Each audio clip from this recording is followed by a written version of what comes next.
Máš väčší strach zo zlyhania alebo stagnácie?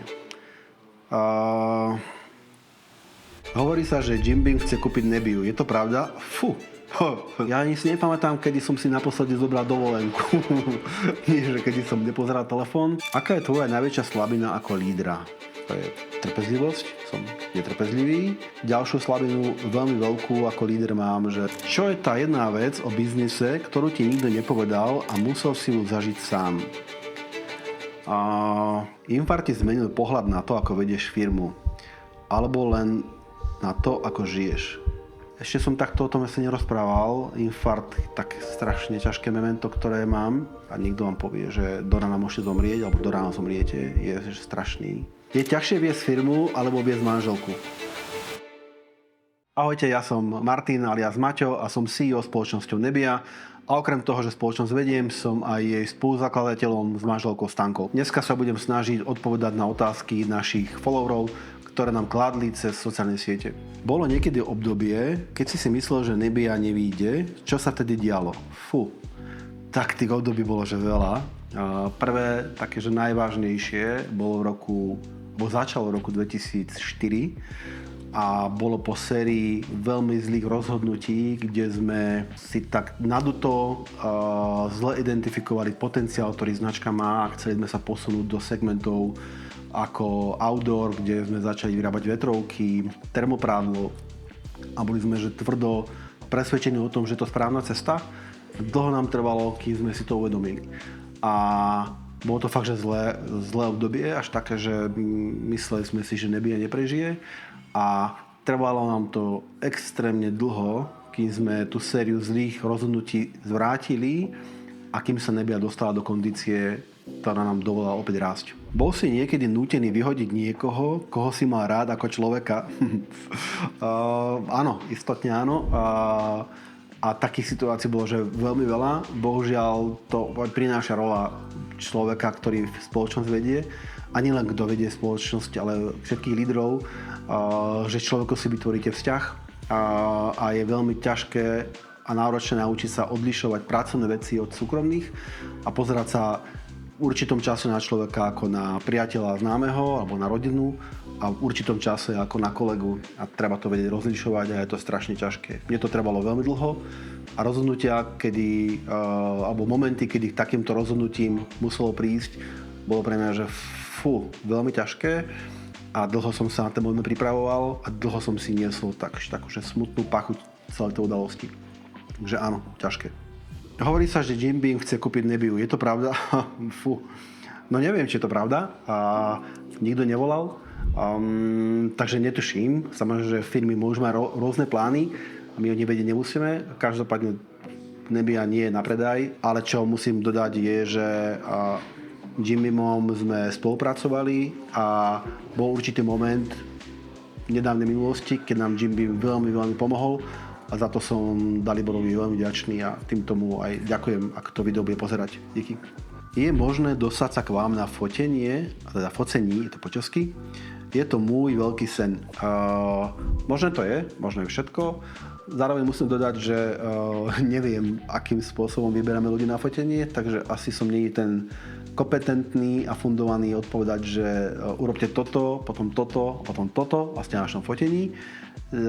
Možno len povedať, že možné to je a podľa mňa treba kontaktovať náš marketing. A to som asi povedať nemá, lebo teraz tam príde 1000 správ, keď sa naše Emy všetci budú pýtať, že halo, Pecko povedal, že sa dá dostať k vám na fotenie, takže ja ma držím palce. Iba chcem povedať obrovské ďakujem za 2025/2026 ženské leginy. Nosím iba tie a už žiadnu inú značku. Extrémne veľká vďaka.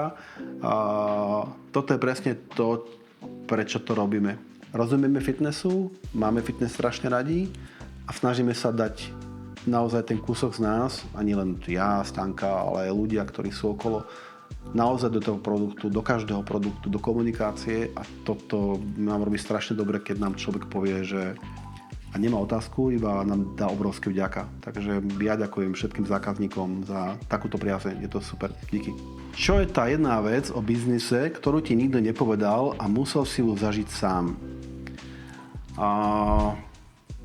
Veľmi veľa vecí mi nikto nepovedal. Keď som so Stankou zakladal Nebiu, mal som 23 rokov a bol som samozrejme, že okrem toho, že mladý, veľmi naivný a nevzdelaný, čo sa týka toho biznisového prostredia. A to tým nechcem povedať, že dneska som vzdelaný, ale minimálne som bol v takom období, že neviem, čo neviem. Takže veľa vecí som nevedel, veľa vecí som zľahčoval, ale čo je to pekné, čo mi nikto nepovedal, je to, že budem ten biznis alebo to prostredie, v ktorom žijem, vnímať ako drogu, ktorú strašne potrebujem. Takže to je takéto pekné, čo mi nikto nepovedal. A možno keď by som sa pozrel pred x rokov vopred, tak som si povedal vtedy, že už v tomto roku nebudem pracovať. A dneska vidím, že ako strašne to chcem a potrebujem, aby som pracoval, že ako ma to veľmi naplňa a ako ma to robí šťastným. Takže toto mi nikto nepovedal. A možno keby mi to bolo niekto povedal, tak tomu neverím. Infarkt ti zmenil pohľad na to, ako vedieš firmu. Alebo len na to, ako žiješ. No, toto je ťažké, až mi tak trošku husia koža po rukách prešla. A ešte som takto o tom asi nerozprával. Infarkt, tak strašne ťažké memento, ktoré mám. A pre tých, čo neviete, tak pred 2 rokmi aj mesiacom som mal infarkt. Myslím si, že všetci vnímame nejakú pominuteľnosť, takže príde. Akorát nie, že čím je človek mladší, tak to vníma tak, že keď to príde, je strašne ďaleko. A to po prvé a po druhé, samozrejme život prináša aj negatívne veci, ale veľa z nás si hovorí, že mne sa to stať nemôže a ja samozrejme, že nie som iný a veľa vecí som vnímal takto. Moment, keď prišiel infarkt a niekto vám povie, že do rána môžete zomrieť, alebo do rána zomriete, je strašný. Nikomu som ho neželal. A samozrejme, že zmenilo mi to život. Není deň, kedy som to nemyslel. Není deň, keby som sa nebál toho, čo bude. Zároveň som si veľa vecí uvedomil, veľa vecí som zmenil. To zdravie a to celé za tým, ktoré je, tak dávam na prvé miesto. A čo som si ale myslel, že zmením a nezmenil som, je to, že budem menej pracovať a trošku viacej žiť taký ten život mimo práce. Ale mám tú prácu veľmi rád chodím do ofisov, veľmi rád pracujem s ľuďmi a neviem sa toho vzdať. Ale infarkt mi zmenil život strašne. A asi nielen mne, ale aj okoliu celému môjmu. Máš väčší strach zo zlyhania alebo stagnácie?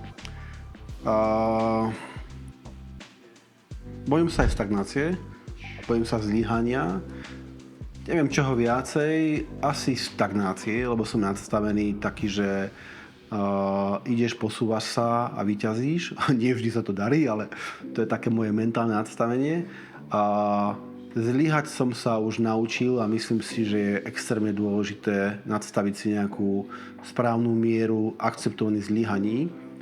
Takže je pre mňa ťažšie vysporiadať sa s tým, že sa neposúvam alebo neposúva sa spoločnosť a tým pádom stagnujeme. Je ťažšie viesť firmu alebo viesť manželku? No neviem, či sa na toto video bude pozerať manželka a ako môžem byť odvážny alebo neodvážny. Takže predpokladám, že Stanka sa na to video bude pozerať, tak musím povedať, že viesť firmu je strašne ťažké. Ale nie. Myslím si, že Stanka doma úplne že 100% a bravúrne vedie mňa a je to skvelé a ja potom môžem 100% a verím, že dobre viesť Nebiu. Akou najznámejšou fitness osobou si sa stretol? Tak asi s tou najznámejšou.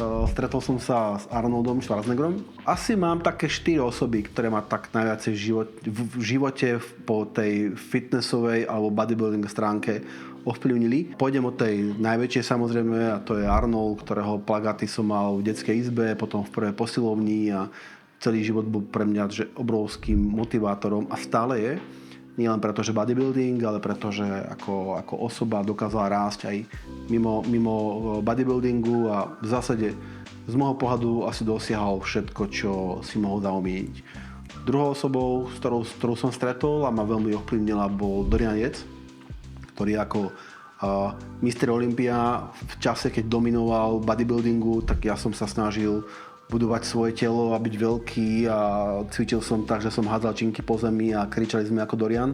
Takže ten ma veľmi inšpiroval a som teda veľmi rád, že som ho stretol. Treťou osobou je Paľo Jablonický, ktorý bol teda asi najlepší kulturista v rámci Československa dlho, až do doby, kým neprišiel Michal Kryžanek. A ten ma teda veľmi ovplyvňoval. A štvrtou osobou, ktorá ma že veľmi ovplyvnila, a nie je to teda že známa osobnosť, je môj otec, ktorý mi asi niekde vo veku 4 rokov kúpil moje prvé činky a podľa mňa, že to bol zlomový moment v mojom živote, ktorý ma nasmeroval na celý život, na to, kde som sa dneska dostal.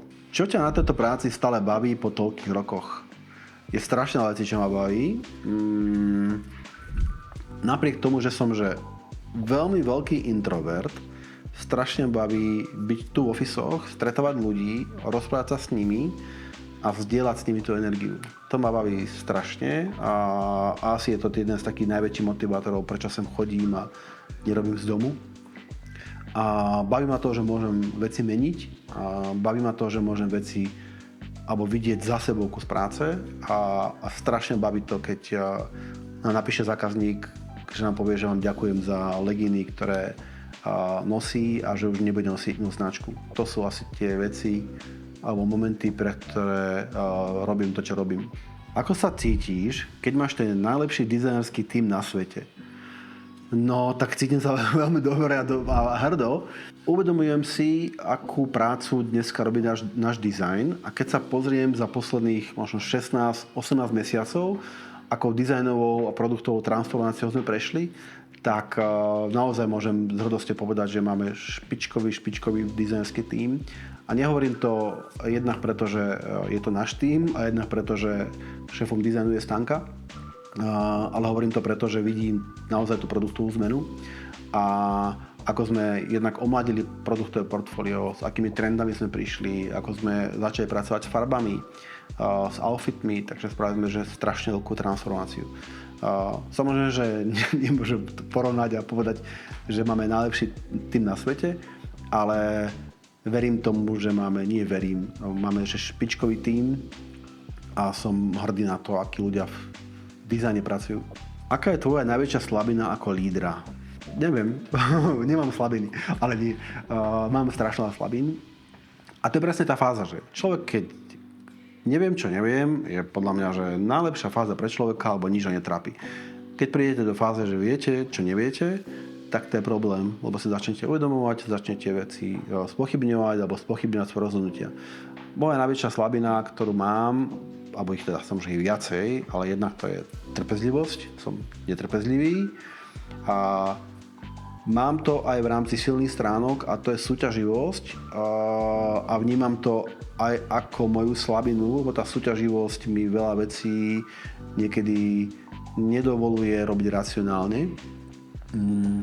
A ďalšiu slabinu, veľmi veľkú ako líder mám, že sa snažím príliš rýchlo ponúkať riešenia a vstúpať do vecí. Takže to je asi taká moja najzásadnejšia slabina a toto si myslím, že na 100% potvrdia tí moji najbližší ľudia, ktorí so mnou dennodenne pracujú. Ďakujem vám za otázky, niektoré ma naozaj zapotili, alebo som sa pri nich zapotil, niektoré ma úprimne pobavili.